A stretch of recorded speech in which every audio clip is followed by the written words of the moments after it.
30년 1만 년이 넘는 날, 매일 새벽 기관실에 올라 제동 핸들을 잡았던 사나이가 있었습니다. 중앙선과 태백선의 구비구비를 수도 없이 달린 베테랑 기관사. 그가 마침내 긴 여정을 마치고 평생의 꿈을 향해 첫 발을 내디딜 참이었습니다. 단양 쪽에 과수원 터를 사서 사과나무 심고 살려고요. 퇴직금 6,500만 원, 30년 세월의 무게가 고스란히 담긴 그 돈을 품에 안고 그는 어느 토요일 저녁 처남을 만나러 나갔습니다. 그리고 돌아오지 않았습니다. 사람도 돈도 감쪽같이 사라졌습니다. 경찰은 수사에 나섰지만 시신도 흉기도 목격자도 찾지 못했습니다. 유일한 용의자였던 처남은 끝내 혐의를 부인했고 사건은 미제로 묻혔습니다. 아내는 12년을 기다렸습니다. 현관 앞 남편의 구두를 닦아두고 해마다 경찰서를 찾아가 물었습니다. 아무 소식도 없냐고. 그로부터 12년 뒤, 아무도 예상하지 못했던 곳에서 한 구의 유골이 모습을 드러냅니다. 30년을 달린 기관사는 대체 어디에 있었던 걸까요? 그리고 퇴직금 6,500만 원은 과연 어디로 사라진 걸까요? 지금부터 그 이야기를 시작합니다. 시작에 앞서 구독과 좋아요를 눌러주시면 감사하겠습니다. 어느 지역에서 시청 중이신지 댓글 남겨주시면 한 분 한 분 인사드리겠습니다. 이야기 시작합니다. 충청북도 제천. 소백산맥 줄기가 병풍처럼 둘러싼 이 내륙의 도시는 예로부터 철도의 도시였습니다. 중앙선과 태백선이 만나는 분기점. 영주로, 단양으로, 충주로, 원주로 뻗어나가는 철길의 교차점에 제천역이 자리 잡고 있었지요. 역 광장에는 언제나 디젤 기관차의 묵직한 엔진 소리가 낮게 깔려 있었고 겨울이면 선로 위로 하얀 입김 같은 배기가스가 피어올랐습니다. 93년 1월 29일 금요일, 그날도 제천역은 여느 겨울날과 다르지 않았습니다. 오후 4시를 조금 넘긴 시각이었습니다. 영주발 제천행 무궁화 열차가 느릿느릿 플랫폼으로 미끄러져 들어왔습니다. 제동장치에서 쇳소리가 길게 울리고 차체가 멈추자 객차 문이 하나둘 열렸습니다. 승객들이 빠져나간 뒤 기관차 쪽에서 한 사내가 내려섰습니다. 짙은 감색 제복에 검은 제모. 이마에 주름이 깊었지만 체격은 다부졌고 걸음걸이에는 오랜 세월 몸에 밴 교율 같은 것이 묻어 있었습니다. 강석훈, 53, 30년을 근무한 철도청 기관사. 이 열차가 그의 마지막 운행이었습니다. 강석훈은 1940년 충북 제천의 가난한 농가에서 태어났습니다. 위로 형 둘, 아래로 누이 하나, 논밭이라 해봐야 고작 두어 맞이기뿐이던 집안에서 중학교를 마친 것이 배움의 전부였지요. 23이 되던 1963년 봄, 그는 철도청 공채에 합격했습니다. 당시 철도청 기관 조수, 그러니까 기관차 화부로 시작하는 자리였습니다. 증기 기관차의 화실에 석탄을 퍼나르는 일이었지요. 삽으로 석탄을 떠서 화실 안에 던져 넣고 불길이 고르게 퍼지도록 살피는 것. 한여름에도 화실 앞은 얼굴이 타들어갈 만큼 뜨거웠고 한겨울에도 등판은 땀으로 젖었습니다. 하지만 강석훈은 불평하지 않았습니다. 그 시절 철도청 직원이라 하면 동네에서 알아주는 자리였습니다. 월급이 꼬박꼬박 나오고 명절에는 상여금도 있었으니까요. 가난한 농사꾼의 아들로서는 이만한 복이 없었지요. 몇 해 뒤 증기 기관차가 하나둘 퇴역하고 디젤 기관차가 들어오기 시작했습니다. 강석훈은 기관 조수에서 부기관사로 다시 기관사로 승격했습니다. 석탄 삽 대신 제동 핸들을 잡게 된 것이지요. 중앙선과 태백선, 산 깊은 내륙의 철길은 곡선과 터널의 연속이었습니다. 영주역을 지나 단양의 석회암 절벽 사이를 빠져나가고 충주호 물빛을 스치며 달리는 그 노선을 강석훈은 손금처럼 외우고 있었습니다. 어느 구간에서 속도를 줄여야 하는지, 어느 터널 앞에서 기적을 울려야 하는지, 비가 오는 날에는 어느 구배에서 바퀴가 미끄러지기 쉬운지, 그것은 교본에 나오지 않는 30년이라는 시간만이 가르쳐 줄 수 있는 감각이었습니다. 1월 29일 금요일 오후 5시, 제천기관차 사무소 2층 회의실에서 조촐한 퇴직식이 열렸습니다. 회의실이라고 해봐야 책상 대여섯 개를 한쪽으로 밀어놓은 좁은 공간이었습니다. 벽에는 열차 운행 시각표가 빼곡하게 붙어 있었고 형광등 불빛 아래 후배 기관사 10여 명이 모여 앉아 있었지요.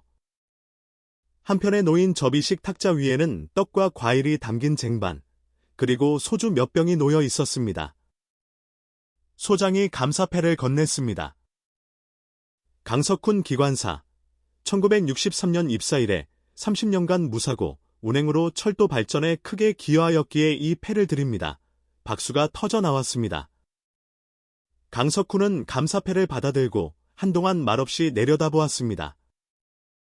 나무틀에 금색 글씨가 새겨진 대단할 것 없는 물건이었지만 30년이라는 글자가 유독 크게 보였을 겁니다.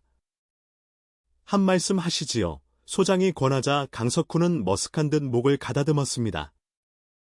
별 말씀을 드릴 게 있나요? 30년 동안 큰 사고 없이 다닌 것만 해도 감사한 일이지요. 잠깐 말을 끊었다가 이었습니다. 이제 기관실에 안 올라가도 된다고 생각하니까 솔직히 좀 허전합니다. 근데 뭐 마누라가 기다리고 있으니까요. 웃음이 퍼졌습니다. 단양 쪽의 과수원 터를 좀 알아보고 있습니다. 사과나무 몇 그루 심어서 마누라하고 조용히 살려고요. 여러분도 나중에 은퇴하면 놀러 오세요. 사과는 제가 쏩니다. 다시 박수와 웃음이 터졌습니다. 기관실에서 평생을 보낸 과묵한 사내가 과수원을 하겠다니 어울리면서도 뜻밖인 이야기였지요. 후배 기관사 하나가 소주를 따르며 말했습니다. 선배님, 저도 은퇴하면 옆에 배나무 심을게요. 그래 와라. 땅이 넓으면 한 켠 내주지. 강석훈이 소주잔을 부딪히며 웃었습니다. 30년간 보기 어려웠던 환한 웃음이었습니다. 소장이 작은 상자 하나를 더 건넸습니다. 안에는 손목시계였습니다. 뒷면에 철도청 30년 근속 기념이라는 글씨가 각인되어 있었지요. 강석훈은 시계를 찬찬히 들여다보았습니다. 은색 테두리의 하얀 문자판, 초침이 또각또각 움직이고 있었습니다. 그는 시계를 왼쪽 손목에 찼습니다. 그리고 제복 소매를 내려 가지런히 덮었습니다. 시각은 오후 5시 20분. 30년을 달려온 기관사의 시계가 새로운 시간을 가리키기 시작한 순간이었습니다. 그날 저녁, 강석훈은 제천시 화산동 자택으로 돌아왔습니다. 자택이라 해봐야 15평짜리 아파트였습니다. 1984년에 입주한 벽에 금이 가구 보일러 배관이 겨울마다 말썽을 부리는 낡은 아파트였지요. 하지만 강석훈 부부에게는 30년 월급을 모아 장만한 소중한 보금자리였습니다. 현관문을 열자 미역국 냄새가 났습니다. 아내 박경숙이 부엌에서 고개를 내밀었습니다. 왔어요? 응, 강석훈이 구두를 벗으며 대답했습니다. 박경숙은 쉰 남편보다 3살 아래였지요. 제천 토박이로 24세의 강석훈과 중매로 만나 26년을 함께 살아온 사람이었습니다. 기관사의 아내라는 건 새벽 4시에 일어나 남편 도시락을 싸는 것으로 하루가 시작되는 삶이었습니다. 남편이 새벽 첫 차를 몰고 나가면 돌아올 때까지 혼자 집을 지켰지요. 불규칙한 교대 근무 탓에 저녁을 함께 먹는 날이 일주일에 서너 번이면 많은 편이었습니다.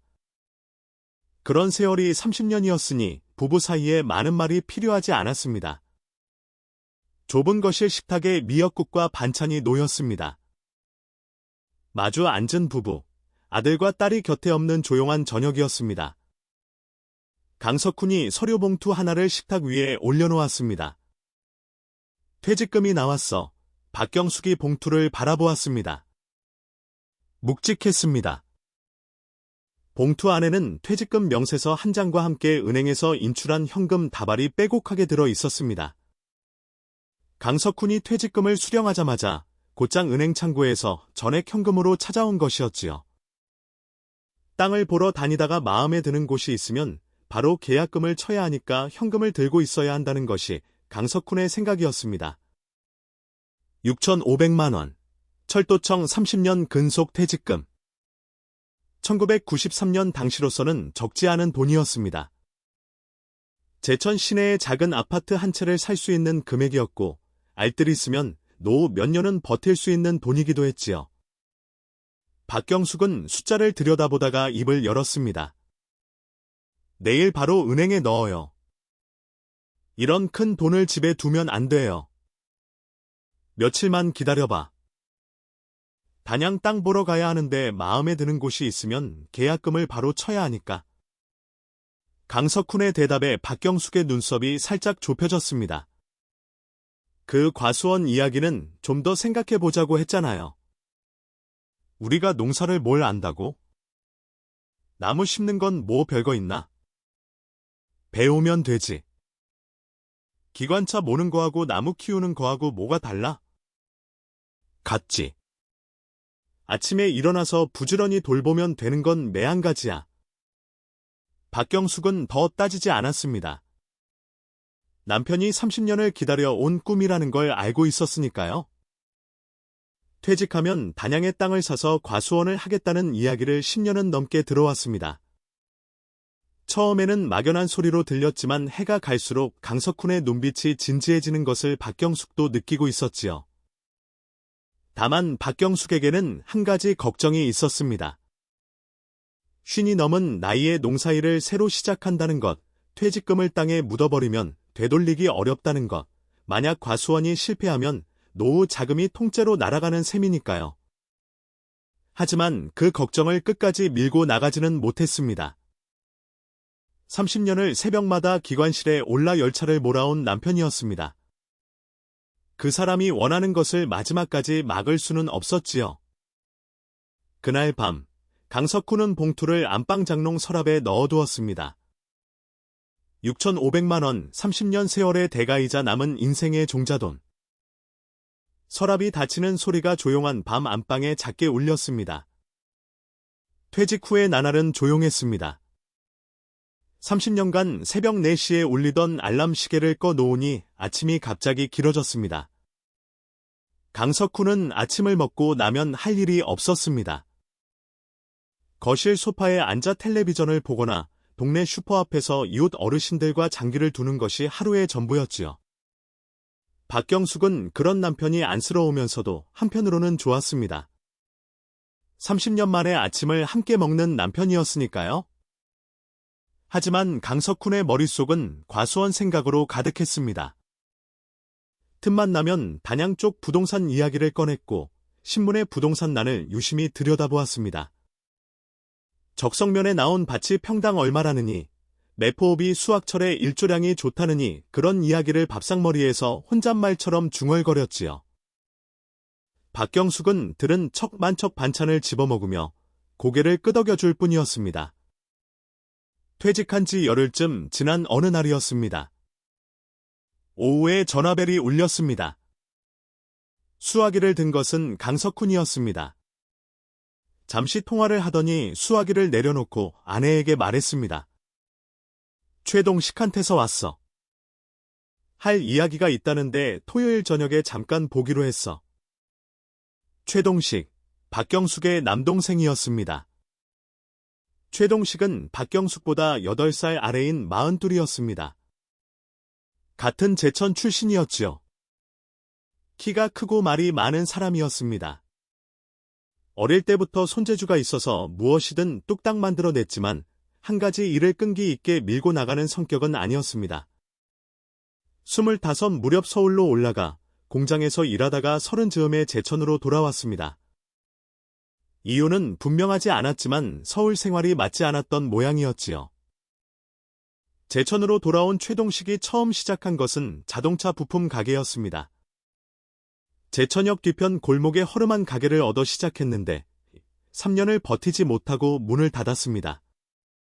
손님이 없었던 것은 아니었지만 외상을 너무 쉽게 내주는 바람에 장부가 맞지 않았다고 합니다. 그 다음에 손을 댄 것이 고깃집이었습니다. 1991년 제천 시내에 삼겹살집을 열었지요. 초반에는 꽤 손님이 들었습니다.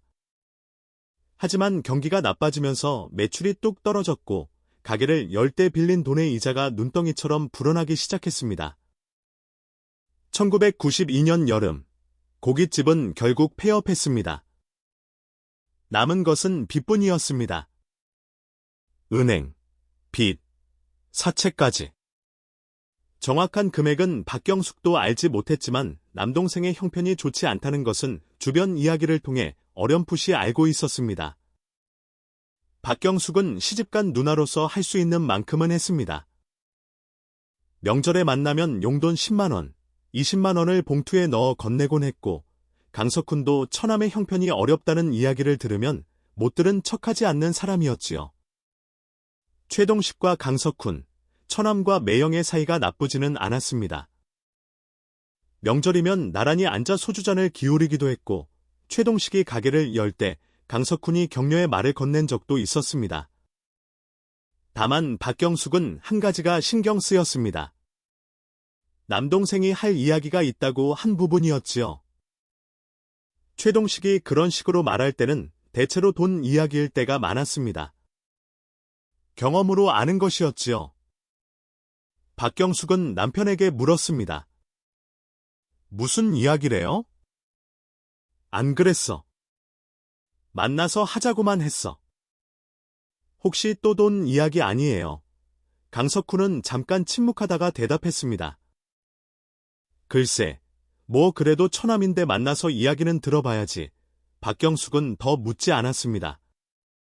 그때 한마디만 더 했어도 가지 말라고 혹은 자기도 함께 가겠다고.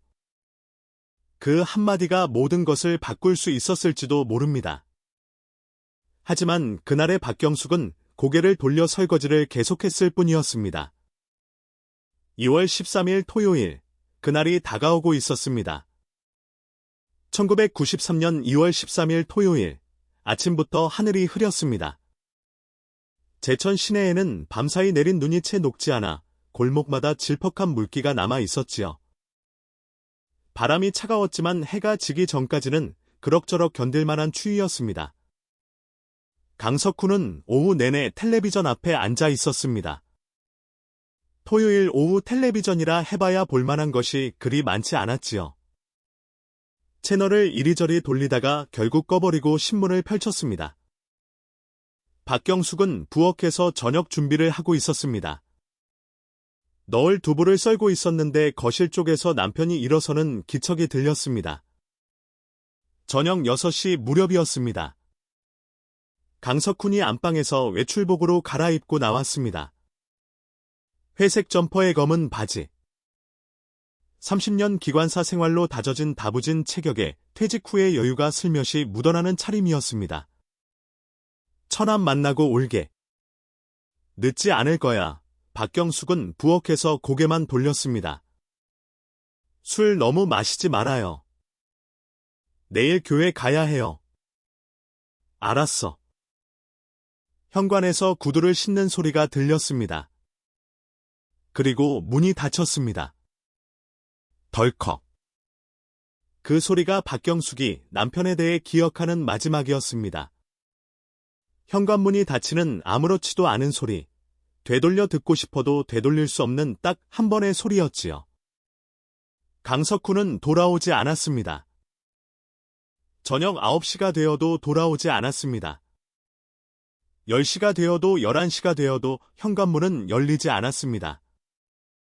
박경숙은 처음에는 대수롭지 않게 생각했습니다. 처남과 술을 마시다 보면 시간이 늦어질 수도 있으니까요. 남편이 술에 약한 편은 아니었지만 최동식이 원래 술자리를 붙잡고 늘어지는 성격이었으니까요. 하지만 자정이 넘자 불안해지기 시작했습니다. 박경숙은 전화기로 갔습니다. 남동생 최동식의 집 전화번호를 눌렀습니다. 신호음은 가지만 아무도 받지 않았습니다. 한 번, 두 번, 세 번 수화기가 넘어 신호만 공허하게 울렸습니다. 새벽 1시, 2시. 박경숙은 거실 소파에 앉아 현관문을 바라보며 잠 못 이루고 밤을 지새웠습니다. 시계 초침 소리만이 조용한 거실에 또각또각 울렸지요. 혹시 어딘가에서 넘어져 다친 것은 아닐까? 술에 취해 동식이 집에서 그냥 자는 것은 아닐까? 아니면 정말로 무슨 일이 생긴 걸까? 생각이 꼬리에 꼬리를 물었지만 박경숙은 어느 쪽으로도 결론을 내리지 못했습니다. 일요일 아침이 밝았습니다. 강석훈은 나타나지 않았습니다. 박경숙은 다시 최동식에게 전화를 걸었습니다. 이번에는 받았습니다. 동식아, 어젯밤에 당신 매형이 그쪽에서 잔 거 아니야. 전화기 너머로 최동식의 목소리가 들려왔습니다. 약간 잠이 덜 깬 듯한 굵은 목소리였습니다. 누나, 무슨 소리야? 매형은 어젯밤에 헤어졌는데. 헤어졌다니, 몇 시에? 8시 반쯤이었나? 소주 몇 잔하고 매형이 먼저 가신다고 하셔서 거기서 헤어졌어. 박경숙의 손이 떨리기 시작했습니다. 그럼 어젯밤 8시 반 이후로 집에 안 온 거야.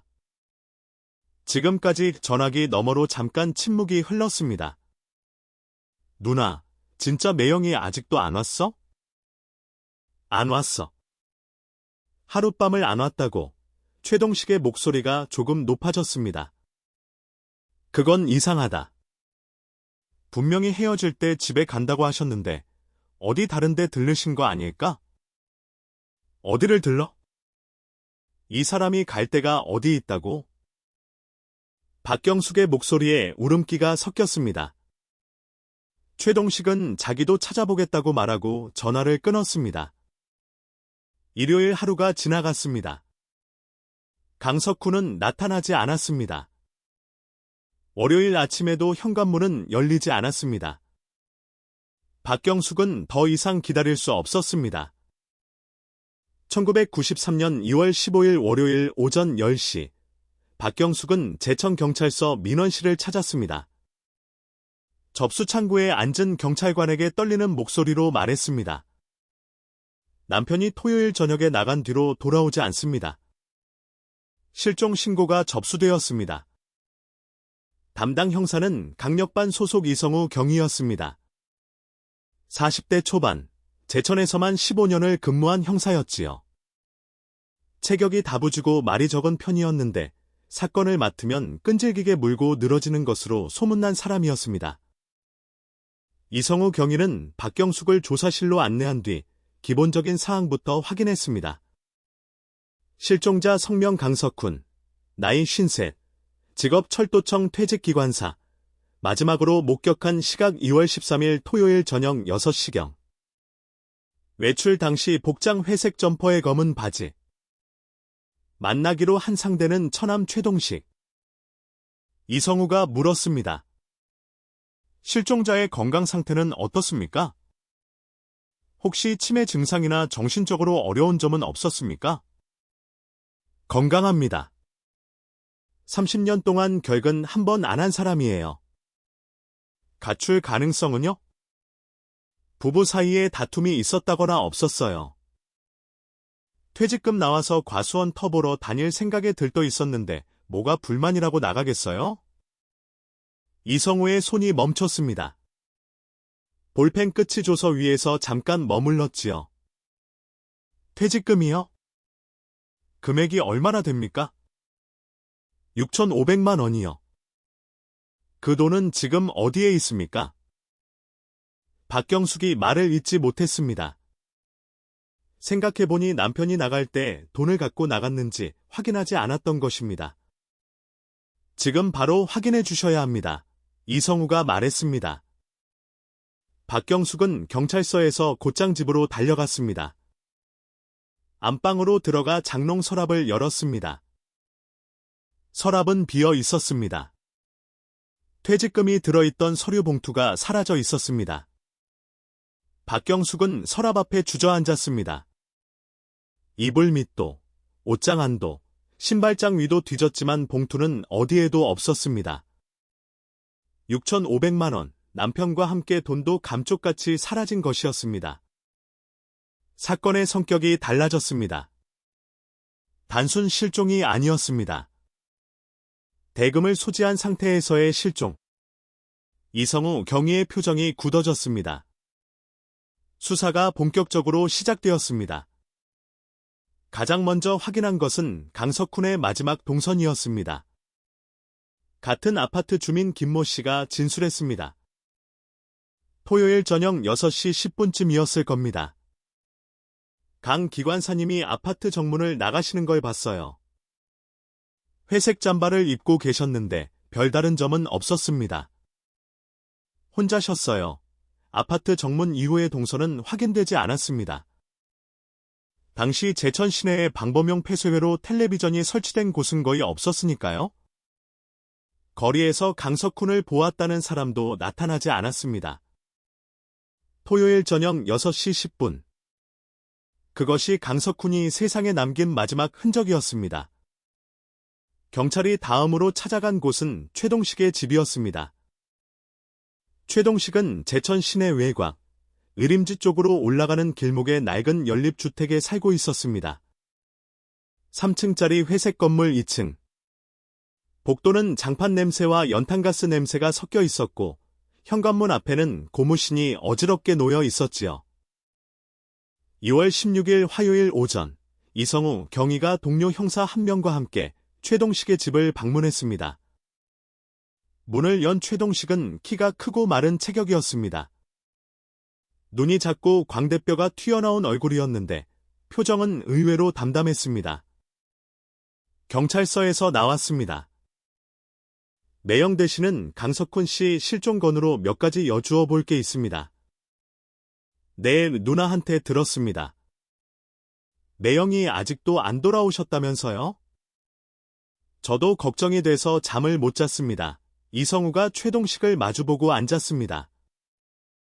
토요일 저녁에 강석훈 씨를 만나셨죠? 네, 맞습니다. 어디서 만나셨습니까? 제천역 근처 골목에 있는 대포집이요. 상호가 뭐였는지는 잘 기억이 안 나는데 제천역에서 5분 거리쯤 되는 곳이었습니다. 몇 시에 만나서 몇 시에 헤어지셨습니까? 7시쯤 만나서 8시 반쯤 헤어졌습니다. 1시간 반 정도 있었어요. 그 자리에서 어떤 이야기를 나누셨습니까? 최동식은 잠깐 생각하는 듯하더니 대답했습니다. 별 이야기 없었어요. 매형이 퇴직하셨으니까 축하한다. 고생하셨다. 그런 이야기했고 소주 몇 잔 하면서 이런저런 세상 돌아가는 이야기했습니다. 그 자리에서 돈 이야기는 나오지 않았습니까? 최동식의 눈이 잠깐 흔들렸습니다. 아주 짧은 순간이었지만 이성우는 그것을 놓치지 않았지요. 돈이요? 아니요. 돈 이야기는 안 했습니다. 강석훈 씨가 퇴직금을 수령한 사실은 알고 계셨습니까? 퇴직금이요? 뭐 퇴직하셨으니까 나오셨겠지요. 정확한 금액은 모릅니다. 헤어진 뒤에는 어떻게 하셨습니까? 저도 그냥 집에 왔습니다. 술이 좀 취해서 바로 잤고요. 이성우는 최동식의 진술을 꼼꼼하게 받아 적었습니다. 질문이 이어질수록 최동식의 대답은 짧아졌고 눈길은 자꾸 창밖으로 향했습니다. 수사관의 직감이라는 것이 있습니다. 말로 설명하기 어려운 오랜 경험에서 비롯되는 감각. 이성우는 최동식의 진술에서 매끄럽지 않은 부분을 느끼고 있었지만 직감만으로 사람을 몰아세울 수는 없는 법이었지요. 경찰은 최동식이 언급한 대포집을 찾아갔습니다. 제천역 뒤편 골목, 간판도 제대로 달려있지 않은 허름한 술집이었습니다. 문을 열면 소주와 김치찌개 냄새가 뒤섞여 풍기는 그 시절 어디에나 있던 그런 고지였지요. 주인 아주머니가 고개를 갸우뚱했습니다. 토요일 저녁이요? 그날 손님이 좀 많았어요. 두 분이 오셨는지는 잘 기억이 안 나네요. 단체 손님이 있어서 정신이 없었거든요. 이 사진 속 사람 보신 적 있습니까? 이성우가 강석훈의 사진을 내밀었습니다. 철도청 제복을 입은 증명 사진이었지요. 글쎄요. 얼굴이 나온 것도 같고 아닌 것도 같고 토요일 저녁에 오셨는지는 확실히 모르겠어요. 명확한 목격 진술을 확보하지 못한 셈이었습니다. 최동식이 그날 강석훈을 만났다는 것은 최동식 본인의 진술에만 의존하고 있었습니다. 만났다는 것은 인정했지만 어디서 어떻게 무슨 이야기를 나누었는지에 대한 객관적 확인은 되지 않았지요. 수사진은 범위를 넓혔습니다. 강석훈이 다른 곳으로 떠났을 가능성도 배제하지 않았습니다. 전국 병원과 응급실에 조회를 돌렸고 변사자 신원 조회도 실시했습니다. 역, 터미널 등 교통 거점에서의 목격 여부도 확인했지요. 아무것도 나오지 않았습니다. 강석훈은 어디에서도 발견되지 않았습니다. 그 사이 수사진은 최동식의 재정 상태를 조회했습니다. 결과는 의미심장했습니다. 최동식은 1991년에 문을 연 고깃집이 1992년 여름에 폐업한 뒤 총 약 4천만 원의 빚을 지고 있었습니다. 은행 대출이 1,500만 원, 그리고 사채가 2,500만 원. 사채는 제천에서 활동하는 사채업자에게 빌린 것이었습니다. 월 이자가 오픈, 그러니까 연이율로 치면 60%에 가까운 골이 대출이었지요. 이자만 해도 한 달에 120만 원이 넘었습니다.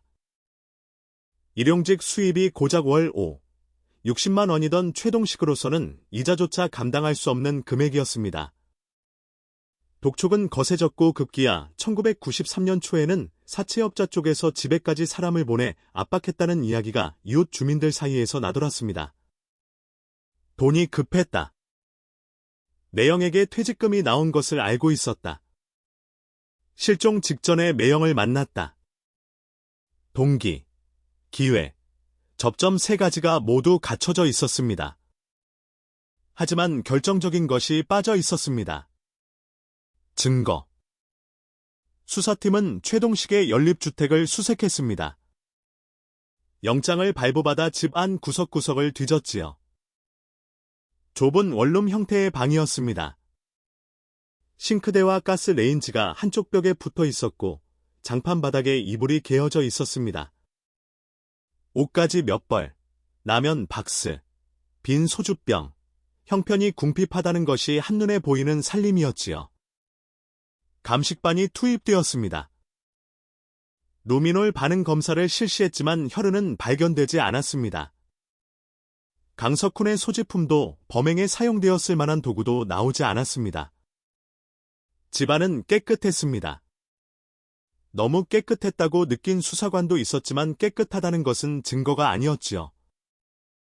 최동식은 두 번째 조사에서도 같은 이야기를 반복했습니다. 소주 몇 잔하고 8시 반에 헤어졌습니다. 매형이 먼저 가겠다고 하셔서 저도 집에 왔고요. 그 이후에 무슨 일이 있었는지는 저도 모릅니다. 그리고 한 가지 사실이 이성우, 경위의 주의를 끌었습니다. 최동식의 빚 상환 기록이었습니다. 2월 22일, 그러니까 강석훈이 실종된 지 9째 되는 날, 최동식은 사채업자에게 2,500만 원을 현금으로 갚은 것이었습니다. 2,500만 원 일용직 노동자가 현금으로? 이성우가 물었습니다. 최동식 씨, 2월 22일에 사채를 갚으신 기록이 있습니다. 2,500만 원 현금. 이 돈은 어디서 마련하셨습니까? 최동식은 잠깐 침묵하더니 대답했습니다. 충주에 사는 친구한테 빌렸습니다. 오래전부터 부탁하고 있었는데 2월 말쯤에 마련해줬어요. 친구 성함과 연락처를 알려주십시오. 최동식이 이름과 전화번호를 불러주었습니다. 경찰은 그 친구를 찾아갔습니다. 충주시에 거주하는 김모 씨, 40대 중반, 건설업 관련 자영업자였습니다. 김 씨는 담담하게 말했습니다. 동식이한테 돈 빌려준 거 맞습니다. 3천만 원 정도요. 오래 알고 지낸 사이라서 사정이 딱하길래 마련해줬습니다. 빌려준 시기가 정확히 언제입니까? 2월 중순쯤이었을 겁니다. 하루 이틀 차이는 있을 수 있는데 2월인 건 확실합니다. 현금으로 드렸습니까? 네, 이 현금으로 줬습니다. 동식이가 은행 거래가 좀 복잡하다고 해서. 차용증이나 기록은 있습니까? 따로 적어둔 건 없습니다. 그냥 믿고 빌려준 거니까요. 진술이 맞아떨어졌습니다. 최동식의 이야기와 김씨의 이야기가 일치했지요. 물론 이성우는 의심을 거두지 않았습니다. 둘이 짜고 거짓 진술을 했을 가능성이 있었으니까요. 하지만 그것을 증명하려면 김씨의 진술을 뒤집을 물증이 필요했습니다. 김씨의 은행 거래 내역을 조회했습니다. 3천만 원 규모의 인출 기록이 있었지만 그 돈이 최동식에게 간 것인지 다른 데 쓰인 것인지를 확정할 방법이 없었습니다. 현금 거래라는 것이 바로 그런 것이었지요. 손에서 손으로 건너간 돈은 흔적을 남기지 않습니다. 수사는 벽에 부딪혔습니다. 시신이 없었습니다. 흉기가 없었습니다. 범행 현장이 없었습니다. 목격자가 없었습니다. 의심은 충분했지만 의심만으로는 사람을 잡을 수 없는 법이었지요. 이성우 경위는 최동식을 3번째로 불러 조사했습니다. 4번째로도 불렀습니다. 질문을 바꿔가며 시간대를 뒤섞어가며 진술의 빈틈을 찾으려 했습니다. 최동식은 흔들리지 않았습니다. 같은 이야기를 조금도 달라지지 않게 반복했습니다. 마치 외워둔 것처럼. 소주 몇 잔하고 8시 반에 헤어졌습니다. 매형이 먼저 가겠다고 하셨습니다. 돈에 대해서는 모릅니다. 그 말 뒤에 무엇이 숨겨져 있는지 이성우는 느끼고 있었습니다. 하지만 느낌으로 벽을 허물 수는 없었습니다. 2월이 가고 3월이 왔습니다. 봄바람이 제천 시내를 스쳐 지나갔지만 강석훈은 돌아오지 않았습니다. 수사보고서의 마지막 페이지에 이성우는 이렇게 적었습니다. 유력 참고인 최동식의 혐의를 뒷받침할 물증 확보 실패, 추가 단서 확보 시까지 수사 보류, 그렇게 사건은 장기 미제로 분류되었습니다. 파일은 제천경찰서 수사과 서류함 깊숙한 곳에 들어갔습니다. 먼지가 쌓이기 시작했습니다. 강석훈이라는 이름 위로 시간이 내려앉았습니다. 1993년 봄이 왔습니다. 제천 시내의 벚나무에 꽃이 피고 중앙선 철길 옆 논에는 물이 들기 시작했습니다. 계절은 아무 일도 없었다는 듯이 돌아왔지만 화산 아파트 3층의 한 집만은 여전히 겨울에 머물러 있었습니다. 박경숙은 남편의 빈자리를 채울 수 없었습니다. 아침이면 습관처럼 2사람분의 밥을 짓다가 멈칫하고는 1사람분으로 줄였습니다. 저녁이면 현관 쪽을 바라보다가 고개를 돌리곤 했지요. 텔레비전을 틀어도 내용이 귀에 들어오지 않았고 장을 보러 나가도 남편이 좋아하던 고등어를 집어 들었다가 내려놓기를 반복했습니다. 가장 견디기 어려운 시간은 새벽이었습니다. 30년 동안 새벽 4시에 울리던 알람 시계는 이미 꺼 놓았지만 박경숙의 몸은 여전히 그 시간에 눈을 떴습니다. 어둠 속에서 옆자리를 더듬으면 차가운 이불만 만져졌지요. 그럴 때마다 박경숙은 천장을 바라보며 같은 생각을 했습니다. 어디 있는 거예요, 당신? 아들 강민수가 서울에서 내려온 것은 실종 신고 사흘 뒤인 2월 18일이었습니다. 25 청년이었습니다. 서울의 한 건설 자재 회사에서 영업사원으로 일하고 있었지요. 어머니에게서 전화를 받은 것은 화요일 저녁이었는데 수화기 너머로 들려오는 어머니의 목소리가 평소와 너무 달라서 심장이 철렁했다고 합니다. 민수야, 아버지가 안 와. 그 한마디에 민수는 다음날 첫 기차를 탔습니다. 제천에 도착한 강민수가 가장 먼저 한 일은 경찰서에 가는 것이 아니었습니다. 외삼촌 최동식을 찾아간 것이었지요. 의림지 쪽 연립주택, 낡은 계단을 올라 2층 문을 두드렸습니다. 문이 열렸습니다. 최동식이 서 있었습니다. 키가 크고 마른 체격의 외삼촌은 조카를 보자 눈을 약간 피했습니다. 그것은 아주 짧은 순간이었지만 강민수는 그 시선을 놓치지 않았습니다. 외삼촌. 민수야, 올라왔구나. 아버지가 외삼촌 만나러 나간 뒤로 안 돌아오셨습니다. 그날 밤에 진짜 무슨 일이 있었던 겁니까? 강민수의 말투는 차분했지만 눈빛은 차분하지 않았습니다. 아버지의 성격을 닮아 평소에는 과묵한 청년이었지만 무언가를 물을 때의 눈빛만큼은 날카로웠지요. 최동식은 눈을 피하지 않으려 애쓰는 듯했습니다. 민수야, 나도 내 아버지 걱정에 잠을 못 자고 있다. 내가 무슨 짓을 했겠니? 소주 몇 잔하고 8시 반에 헤어진 게 전부야. 아버지가 퇴직금을 갖고 나가셨는데 그 돈에 대해서는 정말 모르십니까? 퇴직금? 매형이 돈을 갖고 있었는지 나는 몰랐다. 강민수는 외삼촌의 얼굴을 한참 들여다보았습니다. 흔들림의 그 얼굴에서 무엇을 읽었는지는 알 수 없습니다. 다만 민수는 훗날 이렇게 말했습니다.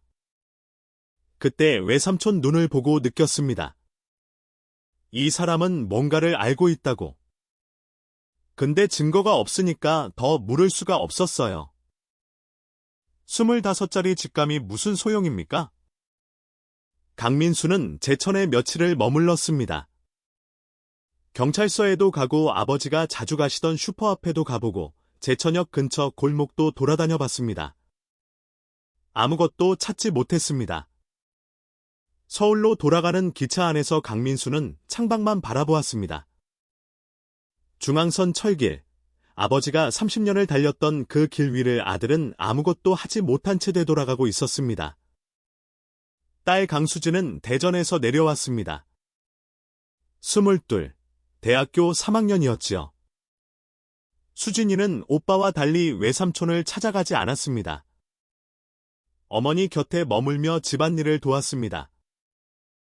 말수가 적은 아이였습니다. 우는 것도 본 적이 없었는데 아버지의 빈 구두를 신발장에서 꺼내 닦고 있는 모습을 박경숙이 목격한 적이 있었습니다. 그때 수진이의 눈가가 젖어 있었다고 박경숙은 기억합니다. 수진이는 사흘을 머물다가 대전으로 돌아갔습니다. 돌아가면서 어머니에게 말했습니다. 엄마, 아빠 꼭 찾을 거야. 경찰이 못 찾으면 우리가 찾으면 돼. 박경숙은 고개를 끄덕였습니다. 하지만 그 말이 얼마나 어려운 것인지 모녀는 아직 알지 못했습니다.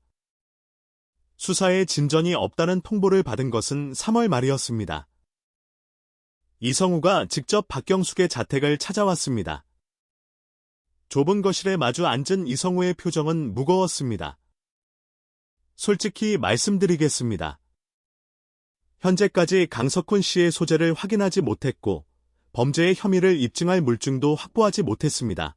박경숙은 고개를 숙인 채 듣고 있었습니다. 수사를 완전히 접는 것은 아닙니다. 장기미제 사건으로 분류해서 새로운 단서가 나오면 즉시 재수사에 들어갈 겁니다. 새로운 단서라는 게 나올 수 있는 건가요? 박경숙의 목소리는 낮고 건조했습니다.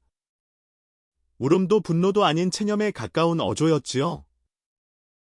이성우는 잠깐 망설이다가 말했습니다. 포기하지 마십시오. 시간이 걸리더라도 진실은 언젠가 드러나게 되어 있습니다. 그 말이 위로가 되었는지는 알 수 없습니다. 박경숙은 대답하지 않고 이성우에게 보리차를 한 잔 더 주었을 뿐이었습니다. 이성우가 돌아간 뒤 박경숙은 거실벽에 걸린 남편의 사진을 한참 올려다보았습니다. 철도청 제복을 입고 기관차 앞에 서 있는 모습이었지요. 이마에 주름이 깊었지만 눈매는 단단한 사람. 과수원 털을 사서 사과나무를 심겠다고 했던 사람. 사진 속의 강석훈은 웃고 있었습니다. 30년 세월의 무게를 잘 버텨낸 사람 특유의 조용하고 담담한 미소였습니다. 박경숙은 그 사진 아래 작은 선반 위에 물컵 하나를 올려놓았습니다. 밥그릇은 아니었습니다. 제사를 지내기에는 죽었다는 확인이 없었으니까요. 살아있다고 믿기에는 너무 오래 소식이 없었고 죽었다고 받아들이기에는 시신이 없었습니다. 살았는지 죽었는지도 모르는 사람을 기다리는 것, 그것이 얼마나 긴 시간인지는 겪어본 사람만이 알 수 있을 겁니다. 첫 해가 그렇게 지나갔습니다. 그리고 두 번째 해가, 세 번째 해가 왔습니다. 박경숙의 일상은 변하지 않았습니다. 아침에 일어나 밥을 짓고 집을 치우고 장을 보러 나갔습니다. 남편이 있을 때나 없을 때나 다를 바 없는 일과였지만 달라진 것이 한 가지 있었습니다.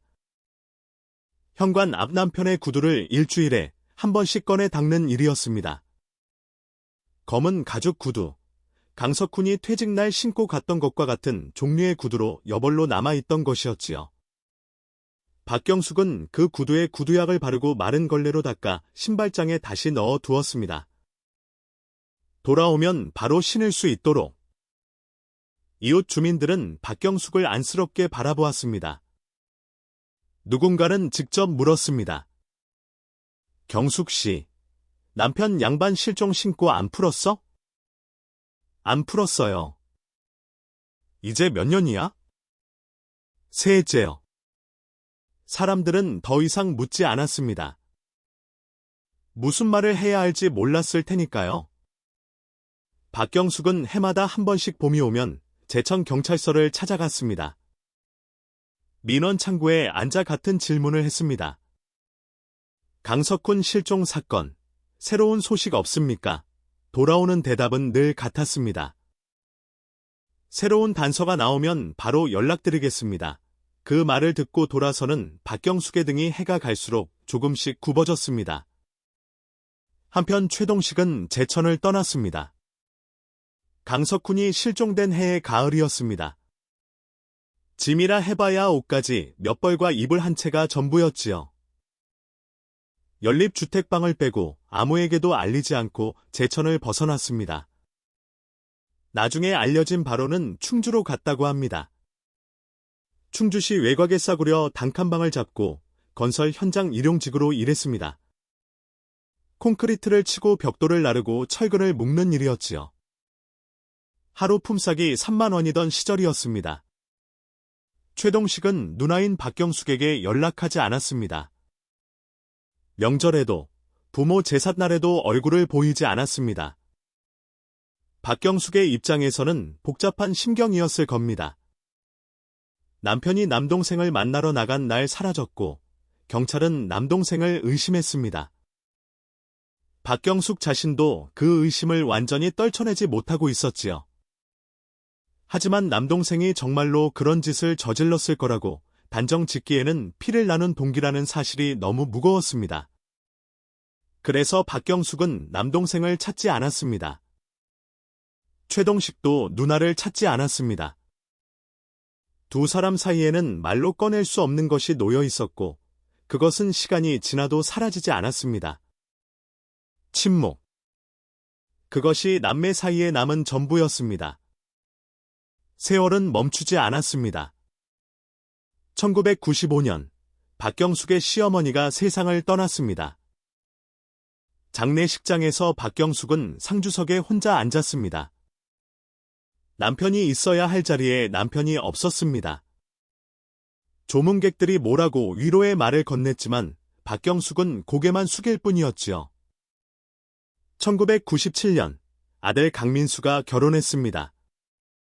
서울에서 작은 예식을 올렸습니다. 신부 측 하객이 신랑 아버지는 안 오셨느냐고 물었을 때 민수는 잠깐 말을 멈추었다가 편찮으셔서 못 오셨습니다. 라고 대답했습니다. 아버지가 실종되었다는 말을 하고 싶지 않았던 것이지요. 결혼식 내내 민수의 얼굴에는 웃음이 있었지만 눈 안쪽 어딘가에는 그늘이 깔려 있었습니다. 박경숙은 아들의 그 표정을 알아보았습니다. 자기도 똑같은 표정을 짓고 있었으니까요. 1999년 딸 강수진이 대전에서 취직했습니다. 작은 무역회사의 사무직이었습니다. 수진이는 첫 월급을 받자마자 어머니에게 10만 원을 보냈습니다. 박경숙은 그 돈을 쓰지 않고 봉투에 넣어 서랍에 두었습니다. 남편의 퇴직금이 들어있던 바로 그 서랍에 2000년, 새천년이 밝았습니다. 텔레비전에서는 밀레니엄이니 새 시대니 하는 이야기가 넘쳐났지만 박경숙에게 달라진 것은 없었습니다. 화산동 아파트는 더 낡아졌고 보일러는 더 자주 말썽을 부렸고 박경숙의 머리카락에는 흰 것이 부쩍 늘었습니다.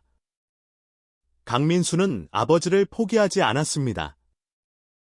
서울에서 직장 생활을 하면서도 1년에 두세 번은 제천에 내려왔습니다. 어머니를 보러 오는 것이기도 했지만 올 때마다 경찰서에 들렀습니다. 강석훈 실종 사건 진전 있습니까? 담당 형사는 바뀌어 있었습니다. 이성우 경위는 다른 부서로 이동했고 새로 배정된 형사는 사건의 경위를 잘 모르는 눈치였지요. 서류함에서 먼지 쌓인 파일을 꺼내 훑어보더니 말했습니다. 아, 네, 1993년 사건이지요. 아직 새로운 단서는 없습니다. 강민수는 매번 같은 대답을 듣고 돌아섰습니다. 하지만 포기하지 않았습니다. 30이 되던 해, 그는 혼자서 최동식을 찾아본 적이 있었습니다. 충주에 있다는 이야기를 어디선가 들었기 때문이었지요. 충주 시내 건설 현장 몇 곳을 돌아다녔지만 최동식을 찾지 못했습니다. 일용직이라는 것이 원래 한 곳에 오래 머무는 일이 아니었으니까요. 그해 민수에게 아이가 태어났습니다. 딸이었습니다. 아기의 이름을 지을 때 아내가 물었습니다. 아버님 성함에서 한 글자 따면 어떨까요? 민수는 잠깐 생각하다가 고개를 저었습니다. 아버지가 직접 지어주셔야지. 아내는 더 묻지 않았습니다. 남편이 아버지의 실종을 아직 과거형으로 받아들이지 못하고 있다는 것을 알고 있었으니까요. 2003년, 사건이 일어난 지 10년이 되는 해였습니다. 박경숙은 60이 되었습니다.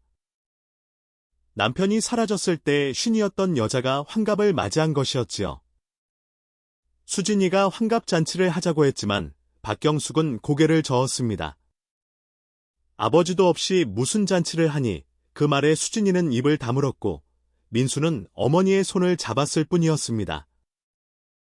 박경숙의 하루는 여전히 같았습니다.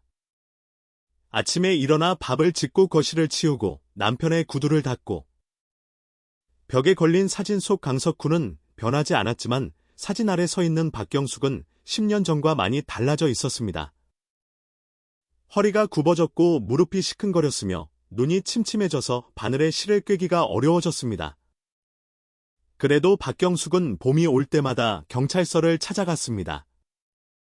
10년째 같은 질문을 하고 10년째 같은 대답을 들었습니다. 새로운 단서가 나오면 바로 연락드리겠습니다. 2004년, 2005년. 박경숙은 63이 되었습니다. 아들 민수는 37, 딸 수진이는 34이 되었습니다. 12년 4380여 일, 사람이 사라진 뒤만큼의 시간이 흐르면 세상은 대부분 잊어버립니다. 경찰서 서류함의 파일은 먼지에 파묻히고 이웃들은 더 이상 안부를 묻지 않게 되지요. 세상은 돌아가야 하니까요. 남의 불행을 영원히 기억하며 사는 사람은 없으니까요. 하지만 가족은 잊지 못합니다. 박경숙은 여전히 새벽에 눈을 떴습니다. 옆자리는 여전히 비어 있었고 현관의 구두는 여전히 닫혀 있었습니다. 벽 위 사진 속의 남편은 여전히 웃고 있었습니다. 멈춰버린 시계, 움직이지 않는 시계바늘. 그런데 2005년 9월, 아무도 예상하지 못했던 곳에서 그 시계가 다시 움직이기 시작합니다. 2005년 9월 7일 수요일, 충청북도 단양군 적성면? 소백산 자락이 남한강 쪽으로 완만하게 내려앉는 지형의 산과 들이맞닿은 외진 고지였습니다. 마을이라 해봐야 농가 67채가 띄엄띄엄 흩어져 있었고 그 사이를 폭 3m 남짓한 좁은 농로가 이어주고 있었지요. 그해 여름부터 이 농로를 넓히는 공사가 진행되고 있었습니다. 군도 확장 공사, 좁은 농로를 2차선 도로로 넓혀서 마을 주민들의 통행을 편하게 하자는 사업이었지요. 공사가 한창이던 그날 오전, 포클레인 한 대가 도로변 비탈을 깎아내리고 있었습니다. 흙먼지가 뿌옇게 피어오르는 가운데 포클레인의 버킷이 비탈 중턱을 파고 들었습니다. 그런데 무언가가 걸렸습니다. 포클레인 기사 정 씨가 버킷을 멈추었습니다. 삼날 끝에 1000조각 같은 것이 걸려 나온 것이었지요. 처음에는 쓰레기인 줄 알았습니다.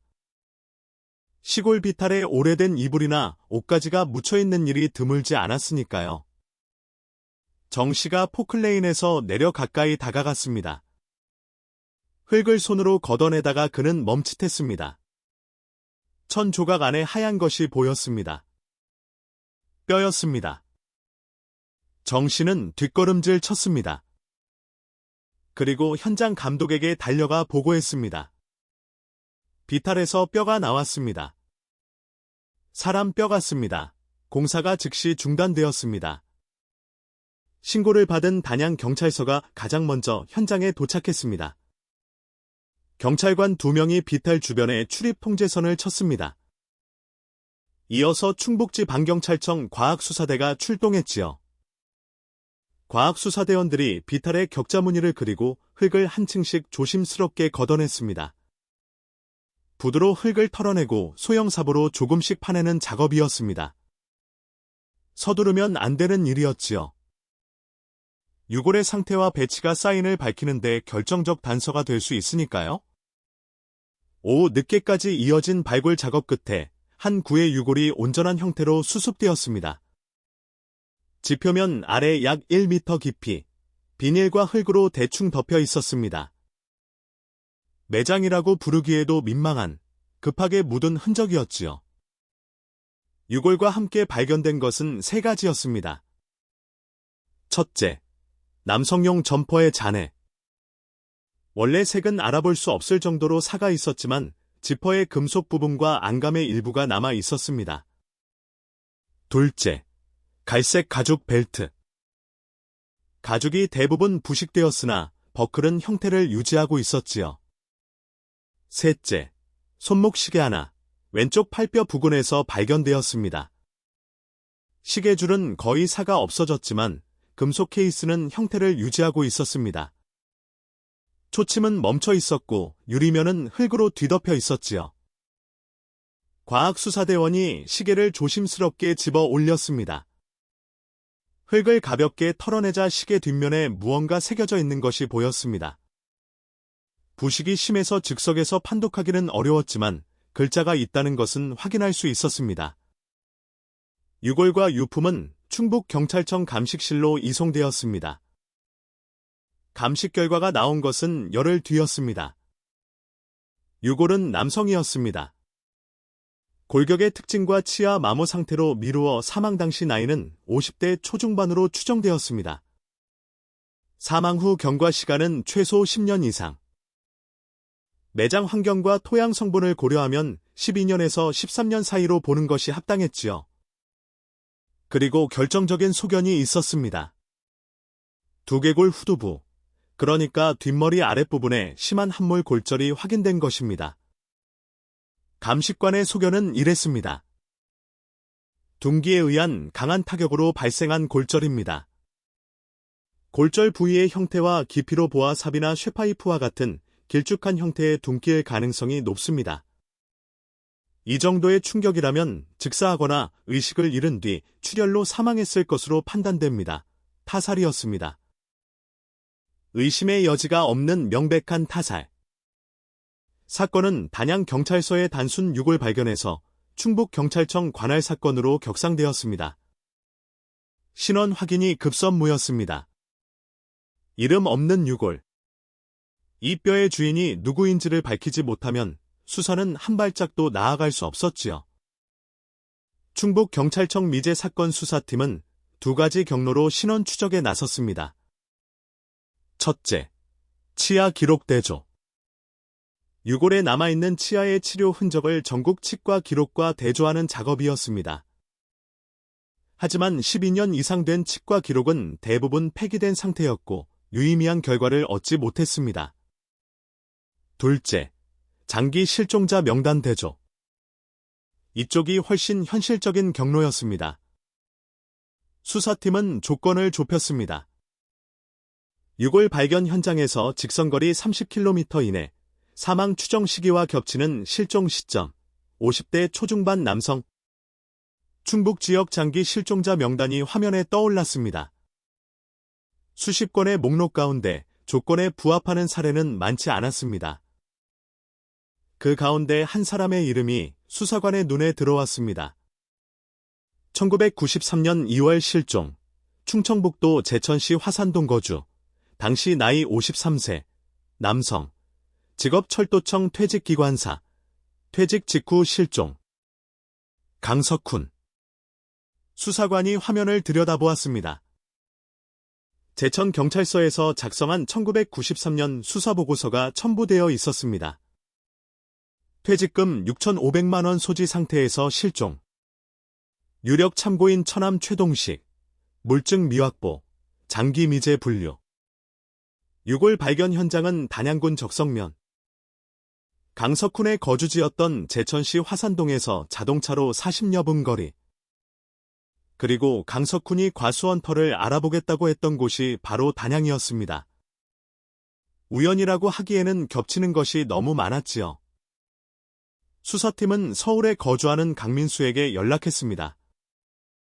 2005년 9월 20일 수요일. 전화를 받은 것은 강민수의 아내였습니다. 남편은 회사에 나가 있었지요. 충북경찰청 강력범죄수사대입니다. 강민수 씨께 직접 드려야 할 말씀이 있습니다. 그날 저녁 퇴근한 강민수가 수사팀에 전화를 걸었습니다. 수학이 넘어 수사관의 목소리가 들려왔습니다. 아버님의 실종 사건과 관련하여 확인해 주셔야 할 사항이 있습니다. 9월 7일 단양군 적성면에서 신원 미상의 유골이 발견되었는데 아버님일 가능성을 배제할 수 없는 상황입니다. 강민수는 한동안 말을 잇지 못했습니다. 12년을 기다린 소식이었습니다.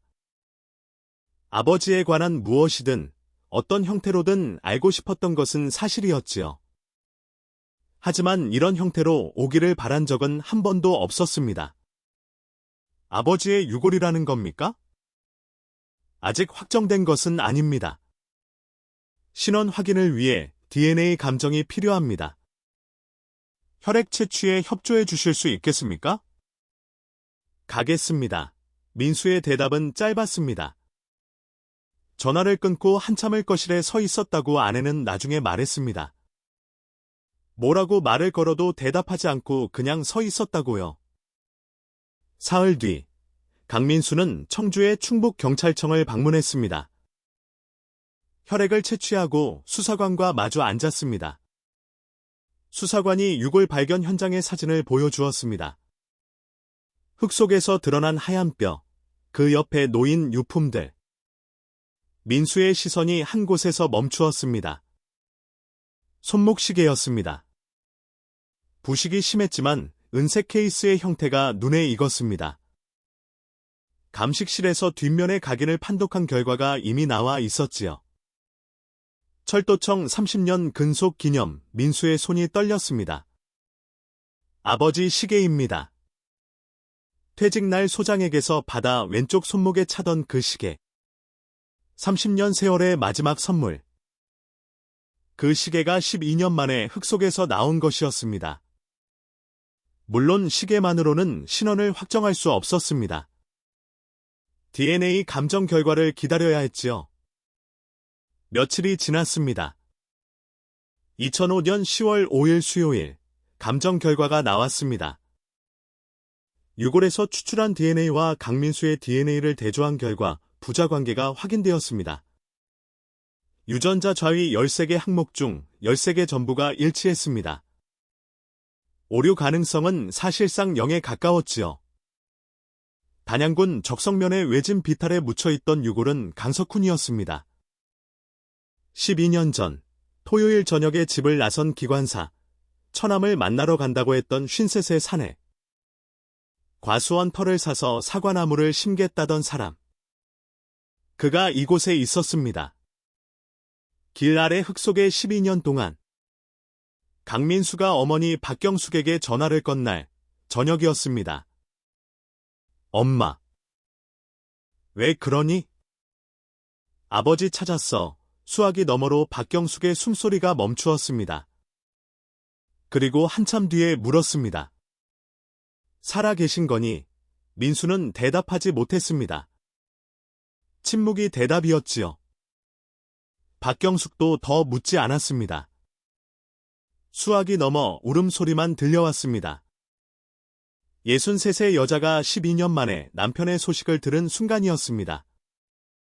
기다리고 또 기다렸던 소식이 가장 듣고 싶지 않았던 형태로 온 순간이었지요. 사건은 실종에서 살인으로 바뀌었습니다. 충북경찰청 강력범죄수사대가 정식으로 재수사에 착수했습니다. 수사를 지휘한 것은 강력범죄수사대 정태영 경감이었습니다. 40대 후반, 충북경찰청에서 강력사건을 전담해온 베테랑이었지요. 정태영 경감은 수사팀을 꾸린 뒤 가장 먼저 제천경찰서에 예전 수사기록을 요청했습니다. 12년 전 이성우 경위가 작성했던 수사보고서, 참고인 진술조서, 금융거래 내역 조회서, 서류함 깊숙한 곳에 묻혀있던 파일이 다시 꺼내졌습니다. 빛바랜 종이 위에 글씨는 흐릿했지만 내용은 선명했습니다. 정 경감이 보고서를 읽으며 밑줄을 그은 부분이 있었습니다. 참고인 최동식. 실종자의 처남. 실종 당일 마지막으로 실종자와 함께 있었던 인물. 사채 약 2,500만 원 포함 총 4천만 원의 채무 보유. 실종 9째 날 사채에 2,500만 원 현금 상환. 상환자금 출처에 대해 충주 거주 김모 씨에게 빌렸다고 진술. 김모 씨 진술 일치. 물증 미확보. 정 경감은 보고서를 덮고 수사관들에게 말했습니다. 12년 전에는 시신이 없었기 때문에 살인을 입증할 수 없었다. 지금은 시신이 나왔고 타살이 확인되었다. 출발점이 달라진 거다. 그리고 덧붙였습니다. 12년이라는 시간이 수사에 불리하기만 한 건 아니다. 사람은 세월이 흐르면 변한다. 그때 다물었던 입이 지금은 열릴 수도 있어. 수사팀은 두 갈래로 나뉘어 움직이기 시작했습니다. 첫째, 유골 발견 현장의 내력을 캐는 작업. 둘째, 최동식의 현재 소재를 파악하고 1993년 당시의 행적을 재추적하는 작업. 첫 번째 갈래가 먼저 성과를 냈습니다. 유골이 발견된 단양군 적성면의 농로. 이 도로의 이력을 거슬러 올라가자 한 가지 사실이 떠올랐습니다. 이 농로는 1993년 초에 포장 공사가 진행된 곳이었습니다. 당시 단양군이 발주한 소규모 도로 정비 사업으로 비포장이던 농로에 아스팔트를 깔고 배수로를 정비하는 공사였지요. 공사 기간은 1993년 1월부터 3월까지. 수사팀은 당시 공사를 맡았던 업체를 추적했습니다. 업체는 이미 폐업한 상태였지만 단양군청에 보관된 공사 관련 서류에서 하도급 업체의 명단과 인부 추력 기록이 남아 있었습니다. 인부 명단. 수사관이 한 장 한 장 넘기던 손이 멈추었습니다. 1993년 1월 18일 추력. 최동식. 주민등록번호. 제천시 주소. 수사관이 정 경감에게 보고했습니다. 최동식이 1993년 1월부터 3월까지 이 공사 현장에서 일용직 인부로 일한 기록이 있습니다. 정 경감의 표정이 굳어졌습니다. 최동식은 이 장소를 알고 있었습니다. 유골이 묻혀있던 바로 그 비탈을 자기 손으로 흙을 파고 옮기던 바로 그 현장을 알고 있었습니다. 매영을 실종 당일 밤 마지막으로 만난 사람, 매영의 퇴직금에 대한 동기를 가진 사람, 그리고 유골이 발견된 현장에서 일한 적이 있는 사람. 퍼즐의 조각이 맞춰지기 시작했습니다. 하나하나는 정황이었지만 이것들이 모이면 방향이 되었지요. 정 경감이 수사팀에게 지시했습니다. 최동식의 현재 소재를 파악해라. 그리고 1993년 2월의 금융거래를 다시 들여다봐라. 12년 전에 뚫지 못한 벽을 이번에는 뚫어야 한다. 2005년의 가을, 단양의 산자락에는 단풍이 물들기 시작했습니다. 도로 공사가 중단된 비탈 위에 경찰 출입 통제선의 노란 테이프가 바람에 펄럭이고 있었지요. 12년 동안 길 아래 잠들어 있던 진실이 마침내 세상 밖으로 나오려 하고 있었습니다. 수사의 두 번째 갈래가 움직이기 시작했습니다.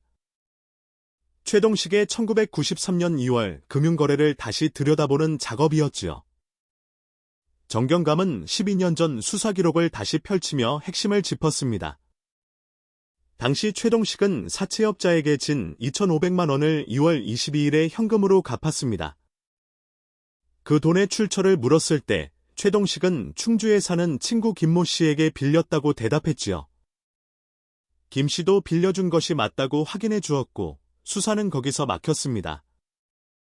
그것이 12년 전의 벽이었습니다. 정경감이 수사관들에게 말했습니다. 12년 전에는 실종 사건이었다. 시신이 없으니 살인을 입증할 수 없었고 참고인을 압박할 근거도 약했다. 지금은 다르다. 피해자의 유골이 나왔고 타살이 확인되었다. 이건 살인 사건이다. 그 무게가 다르다는 걸 김 씨도 느낄 거다.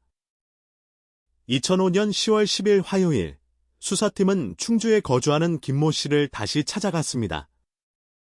12년 전 40이었던 그 사람은 이제 55 중반이었습니다. 건강이 좋지 않은 기색이었지요. 얼굴에 핏기가 없었고 걸음도 느렸습니다. 김 씨의 자택은 충주 시내 외곽의 작은 주택이었습니다.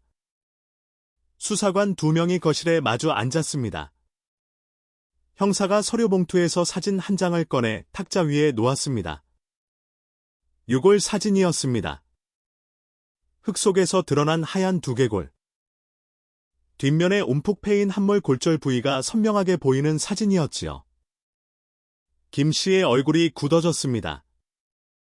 강석훈 씨의 유해가 발견되었습니다. 형사가 말했습니다. 단양군 적성면에 비탈에 묻혀 있었습니다. 두개골의 둔기로 가격당한 흔적이 있었고 법의학 감정 결과 타살로 확인되었습니다. DNA 감정을 통해 강석훈 씨 본인임이 확정되었고요. 김 씨는 사진에서 눈을 떼지 못했습니다. 이 사건은 살인사건으로 재수사 중입니다. 지금부터 하시는 말씀은 모두 수사 기록에 남습니다. 형사가 잠깐 말을 끊었다가 낮은 목소리로 이었습니다. 김 선생님, 1993년에 최동식 씨에게 3천만 원을 빌려주셨다는 진술은 사실입니까? 긴 침묵이 흘렀습니다. 김 씨의 시선이 탁자 위 유골 사진에 머물러 있었습니다. 하얗게 드러난 뼈, 움푹 패인 뒷머리, 12년 동안 흙 속에 묻혀있던 사람. 침묵이 길어졌습니다. 벽시계의 초침 소리만 또각또각 울렸습니다. 그리고 김 씨가 입을 열었습니다. 사실은 목소리가 갈라졌습니다. 사실은 동식이한테 돈을 빌려준 적이 없습니다. 형사가 움직이지 않았습니다. 표정도 바꾸지 않았습니다. 다만 볼펜을 들어 조서 위에 올려놓았을 뿐이었지요. 김 씨의 진술이 시작되었습니다. 1993년 2월 말이었을 겁니다. 동식이가 갑자기 찾아왔어요. 밤 10시가 넘었는데 문을 두드렸습니다. 김 씨는 천천히 말했습니다. 마치 12년 동안 가슴속에 눌러놓았던 돌을 하나씩 꺼내는 것처럼 한마디 한마디가 무거웠지요. 동식이가 울고 있었습니다. 그 사람이 우는 걸 처음 봤어요. 큰 사람이 문 앞에 서서 울고 있으니까 무슨 일인가 싶어서 안으로 들였지요. 최동식은 김 씨에게 사정을 이야기했다고 합니다. 누나 남편에게 급하게 빌린 돈이 있는데 경찰이 물어보면 자기가 빌려준 것으로 말해달라고. 그래야 누나네 집안에 문제가 안 생긴다고. 그러면서 손을 모으고 제발 부탁한다고 했답니다. 저는 그때 설마 사람이 죽은 건 아니겠지 하고 생각했습니다. 매형한테 돈을 빌렸는데 체면이 없어서 그런 거겠거니 했어요. 실종 사건인 건 알았지만 설마 동식이가 그런 짓을 했을 거라고는 김 씨의 눈가가 붉어졌습니다. 근데 이제 뼈가 나왔다면서요? 머리에 맞아서 죽었다면서요? 12년 동안 저도 편하지 않았습니다. 거짓말을 했으니까요. 경찰한테 사람 목숨이 걸린 일에 거짓말을 했으니까요. 김 씨는 고개를 숙였습니다. 이제라도 바로잡겠습니다. 형사가 물었습니다. 최동식 씨가 빌려달라고 한 금액은 얼마였습니까? 금액은 말하지 않았어요. 그냥 경찰이 물으면 3천만 원을 빌려줬다고 해달라고 했습니다. 3천이라는 숫자도 동식이가 정해준 겁니다. 최동식 씨에게 실제로 돈을 건넨 사실이 있습니까? 일절 없습니다. 12년 된 위증의 벽이 무너지는 순간이었습니다. 벽 하나가 무너지자 그 뒤에 숨겨져 있던 것들이 드러나기 시작했습니다. 수사팀은 최동식의 1993년 금융거래를 정밀하게 재추적했습니다. 은행 기록은 보존 기한이 지나 대부분 폐기된 상태였지만 수사팀이 주목한 것은 은행 기록이 아니었습니다. 사채업자 쪽의 기록이었습니다. 사채업자라는 사람들이 은행처럼 전산 시스템을 갖추고 있는 것은 아닙니다. 하지만 돈을 빌려주고 받는 것이 업인 사람들은 나름의 장부를 갖고 있게 마련이었지요.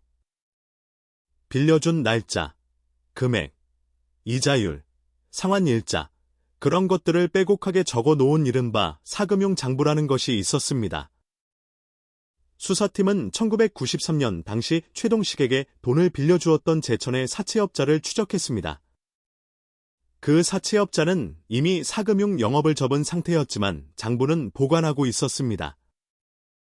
혹시 모를 분쟁에 대비해서 남겨둔 것이었지요. 낡은 공책이었습니다. 누렇게 변색된 종이 위에 볼펜으로 빼곡하게 적힌 글씨. 수사관이 1993년 2월 부분을 펼쳤습니다. 거기 적혀 있었습니다. 최동식, 2월 22일, 2,500만 원 현금 완제. 2월 22일, 강석훈이 사라진 지 9째 날. 일용직 노동자가 2,500만 원의 현금을 어디서 마련했겠습니까? 충주의 친구에게 빌렸다는 이야기는 거짓으로 드러났습니다. 그렇다면 이 돈은 어디서 온 것일까요? 대답은 하나뿐이었습니다. 증거가 갖춰지고 있었습니다.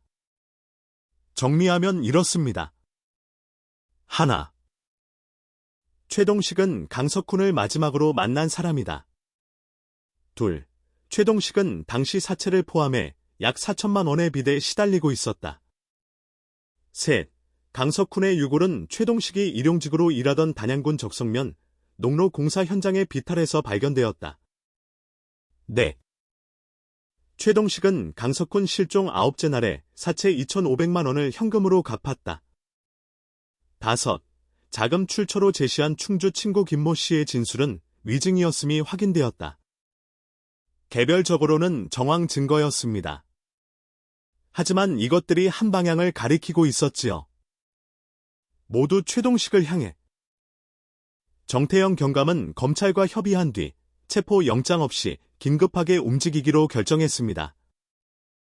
증거인멸과 도주의 우려가 있었기 때문이었지요. 2005년 11월 3일 목요일, 이른 아침이었습니다. 충주시 외곽의 한 단칸방 앞에 수사관 4명이 섰습니다. 낡은 슬레이트 지붕에 페인트가 벗겨진 출입문. 문 앞에 고무신 한 켤레가 놓여 있었습니다. 정경감이 문을 두드렸습니다. 안에서 인기척이 났습니다. 잠깐의 정적 뒤에 문이 열렸습니다. 최동식이 서 있었습니다. 12년 전 42이던 사내는 54이 되어 있었습니다. 키는 여전히 컸지만 등이 굽어 있었고 얼굴은 핏기가 없었습니다. 건설 현장을 떠돌며 보낸 10여 년의 세월이 그대로 얼굴에 새겨져 있었지요. 최동식의 눈이 수사관들을 훑었습니다. 아무 말도 하지 않았습니다.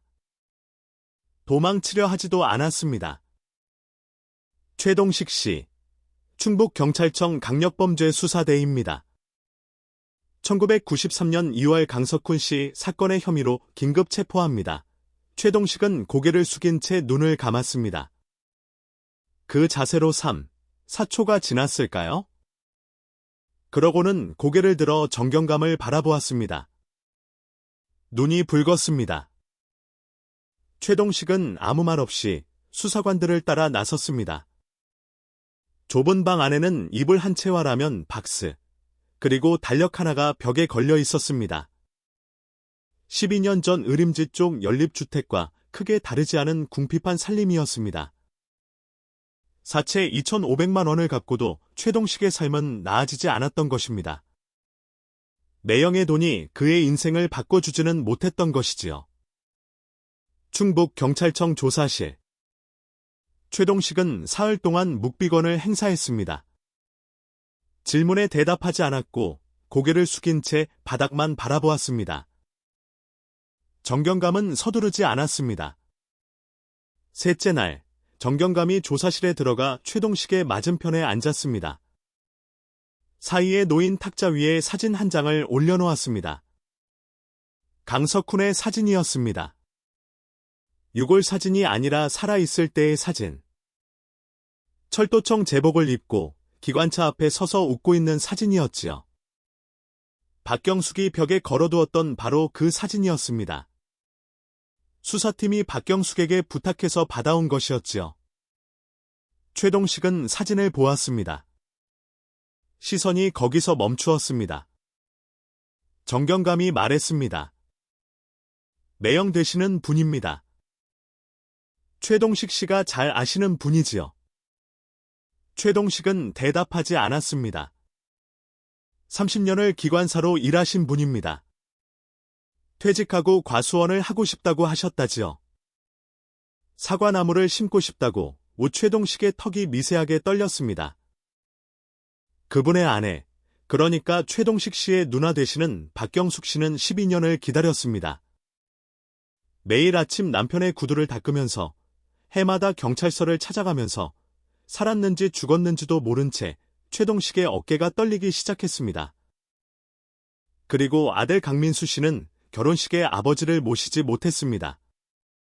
손녀의 이름도 아직 짓지 못했습니다. 아버지가 지어주셔야 한다면서 최동식의 고개가 천천히 떨어졌습니다. 이마가 탁자에 닿을듯이 숙여졌습니다. 그리고 소리가 새어나왔습니다. 울음이었습니다. 소리를 죽이려 하는데도 참을 수 없는 목 안쪽에서 터져나오는 울음이었죠. 한참 뒤 최동식이 고개를 들었습니다. 눈이 붉게 충혈되어 있었고 볼 위로 눈물 자국이 번져 있었습니다. 말씀드리겠습니다. 그렇게 12년의 침묵이 깨졌습니다. 최동식의 진술은 이렇습니다. 매형한테 전화한 건 돈 때문이었습니다. 사채 독촉에 시달리던 최동식은 매형의 퇴직 소식을 들었을 때 마지막 희망처럼 느꼈다고 했습니다. 누나한테 이야기하면 매형에게 전해질 테고 매형이라면 도와줄 수도 있을 거라고. 하지만 누나에게 직접 말하기가 차마 민망해서 매형에게 전화를 건 것이었습니다. 토요일 저녁에 만나서 사정 이야기를 꺼냈습니다. 사채가 2,500만 원이 있는데 이자가 불어나서 도저히 감당이 안 된다고 좀 도와달라고. 강석훈의 반응은 단호했습니다. 매형이 그랬습니다. 과수원 땅 계약금으로 써야 할 돈이라 빌려주기가 어렵다고. 나중에 과수원이 자리를 잡으면 그때 생각해 보겠다고 최동식은 포기하지 못했습니다. 술을 더 시키고 거듭 부탁했지만 강석훈의 대답은 바뀌지 않았습니다. 매형은 원래 한 번 아니라고 하면 안 바꾸는 분이었습니다. 저도 그걸 알고 있었어요. 근데 그날 밤에는 물러설 수가 없었습니다. 사채업자가 이번 달 안에 안 갚으면 집에 사람을 보내겠다고 했으니까요. 술자리를 마친 뒤였습니다. 최동식은 매형에게 말했습니다. 단양 쪽에 싸게 나온 좋은 땅이 있는데 제가 아는 곳입니다. 한번 가 보시겠습니까? 강석훈은 과수원 터에 관한 이야기에 약한 사람이었습니다. 퇴직 후 줄곧 단양 쪽 땅을 알아보고 있던 터였으니까요. 어딘데? 적성면 쪽이에요. 일조량이 좋고 물도 가까워서 과수원으로 딱입니다. 제가 그쪽에서 일하면서 봐둔 곳이에요. 강석훈은 최동식의 차에 올라탔습니다. 차는 제천을 벗어나 단양 방향으로 달렸습니다. 30여 분을 달린 뒤 적성면의 외진 농로로 접어들었습니다. 최동식이 일용직으로 일하던 도로 공사 현장 인근이었지요. 가로등 하나 없는 캄캄한 시골길이었습니다. 여기가 어딘데? 차에서 내린 강석훈이 어둠 속을 둘러보며 물었습니다. 밤 9시가 넘은 시각이었습니다. 아무것도 보이지 않았지요. 밤에 무슨 땅을 본다는 거야? 내일 낮에 다시 오지. 강석훈이 돌아서려 했습니다. 최동식은 차 트렁크를 열었습니다. 안에는 삽이 한 자루 들어 있었습니다. 공사 현장에서 쓰던 것이었지요. 최동식은 삽자루를 잡았습니다. 그 순간에 무슨 생각을 했느냐고 물으시면 최동식은 진술하면서 한참을 멈추었습니다. 아무 생각도 안 했습니다.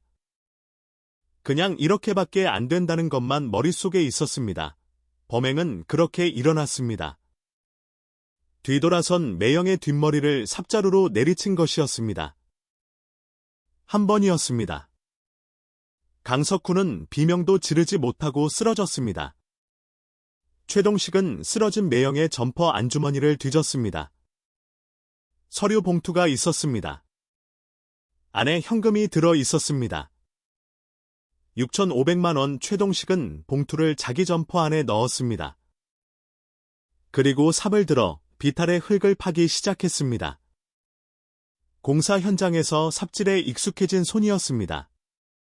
1시간도 채 걸리지 않았습니다. 매형의 시신을 비탈의 도랑 옆에 묻고 흙과 비닐로 덮었습니다. 며칠 뒤 공사가 재개되면서 그 비탈 위로 새 흙이 덮이고 아스팔트가 깔렸습니다. 강석훈은 그렇게 길에 묻혀 12년을 보낸 것이었습니다. 최동식의 진술이 끝난 뒤 조사실에는 한동안 아무 소리도 없었습니다. 정경감이 물었습니다. 삽은 어떻게 처리했습니까? 공사 현장에 도로 갖다 놨습니다. 원래 현장에 있던 삽이니까 아무도 이상하게 생각 안 했을 겁니다. 차는요? 세차장에 가서 씻었습니다. 그날 밤에 집에 돌아간 뒤에는요? 잠을 못 잤습니다.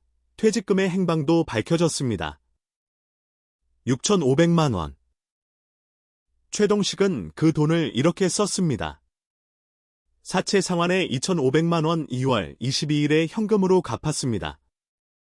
사채업자의 장부에 적혀있던 그대로였지요. 밀린 방세와 공과금에 약 500만 원, 연립주택 방세가 석 달째 밀려 있었고 전기수도 요금도 체납 상태였습니다. 나머지 3,500만 원은 충주이사 비용과 이후 수년간의 생활비로 조금씩 소진되었습니다. 건설 현장 일감이 없는 겨울이면 그 돈에서 조금씩 뺐으면서 버텼다고 합니다. 30년 철도 인생의 결실이었던 6,500만 원. 강석훈이 사과나무 몇 그루를 심겠다는 소박한 꿈을 위해 모은 그 돈은 사채업자의 장부에 적힌 숫자 하나로, 밀린 방세 영수증 몇 장으로, 그리고 충주에 싸구려 단칸방에서 보낸 겨울 몇 번으로 흩어져 사라졌습니다. 그 돈으로 최동식의 인생이 나아졌느냐 하면 그것도 아니었습니다. 빚을 갚고 나니 남은 반도 없었고 2005년 체포 당시의 최동식은 여전히 일용직으로 하루하루를 연명하고 있었습니다.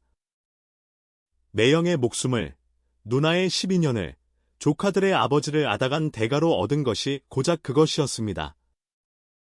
2006년 봄, 최동식은 청주지 방법원에 기소되었습니다. 공소 사실은 살인 및 사체 은닉이었습니다. 재판 과정에서 최동식은 범행 사실을 모두 인정했습니다. 변호인은 우발적 범행이었다고 주장했지만 검찰은 삽을 미리 차에 싣고 인적이 드문 장소로 유인한 점을 들어 계획적 범행임을 입증했습니다. 2006년 9월 14일 목요일, 청주지방법원은 최동식에게 무기징역을 선고했습니다. 재판장은 선고 이유를 밝히면서 이렇게 말했습니다. 피고인은 30년을 성실히 근무하고 퇴직한 피해자를 금전적 욕심에 의해 살해하고 시신을 은닉하여 12년간 유가족에게 극심한 고통을 안겼다. 범행의 계획성과 결과의 중대함, 그리고 유가족이 겪은 오랜 세월의 고통을 고려할 때 최고 수준의 형이 불가피하다. 최동식은 선고를 듣는 동안 고개를 숙이고 있었습니다. 방청석에는 강민수와 강수진이 앉아 있었습니다. 민수는 아무 표정 없이 정면을 바라보고 있었고 수진이는 고개를 숙인 채 손수건을 쥐고 있었습니다. 박경숙은 오지 않았습니다. 남동생이 재판받는 자리에 참아갈 수 없었다고 합니다. 사건이 종결된 뒤 강석훈의 유골은 유족에게 인도되었습니다. 박경숙은 남편의 장례를 치렀습니다. 실종된 지 13년 만의 장례였지요. 제천 시내의 작은 장례식장에서 3일장을 치르고 제천 시내 교회 공원묘지에 안장했습니다. 장례식장에서 박경숙은 많이 울지 않았습니다. 이미 12년을 울었으니까요. 다만 관 위에 손을 얹고 아주 오랫동안 그렇게 서 있었을 뿐이었습니다. 민수가 어머니의 어깨를 잡았습니다. 수진이가 어머니의 손을 잡았습니다. 박경숙이 낮은 목소리로 말했습니다. 이제야 오셨네요. 여보, 장례가 끝난 뒤 강민수는 혼자 단양군 적성면을 찾았습니다. 아버지의 유골이 발견된 비탈. 공사가 중단된 채 방치되어 있던 그곳에는 가을풀이 무성하게 자라 있었습니다. 경찰 출입 통제선의 노란 테이프는 빛이 발했고 비탈 아래로 마른 낙엽이 구르고 있었지요. 민수는 비탈 위에 서서 한동안 주변을 바라보았습니다. 맞은편에 사과 과수원이 있었습니다. 가을 햇살 아래 빨갛게 익은 사과들이 가지마다 주렁주렁 달려 있었지요. 바람이 불 때마다 잎사귀가 살랑거렸고 달콤한 과일향이 희미하게 코끝에 닿았습니다. 아버지가 그토록 원하던 풍경이 바로 거기 있었습니다. 담 하나를 사이에 두고 길 하나를 사이에 두고 12년 동안 곁에 있었습니다. 민수는 과수원 주인에게 양해를 구하고 사과 하나를 얻어왔습니다. 잘 익은 빨간 사과였습니다. 그것을 비탈 위 흙 위에 조용히 올려놓았습니다. 아버지. 바람이 불었습니다. 과수원의 나무들이 흔들렸습니다. 이제 집에 갑시다. 가을 햇살이 비탈 위를 환하게 비추었습니다. 사과의 빨간 빛깔이 햇빛을 받아 반짝였지요. 30년을 달린 기관사의 마지막 여정이 12년 만에 끝을 맺었습니다. 멈춰있던 시계가 다시 움직이기 시작했고 그 시계는 마침내 제자리로 돌아왔습니다.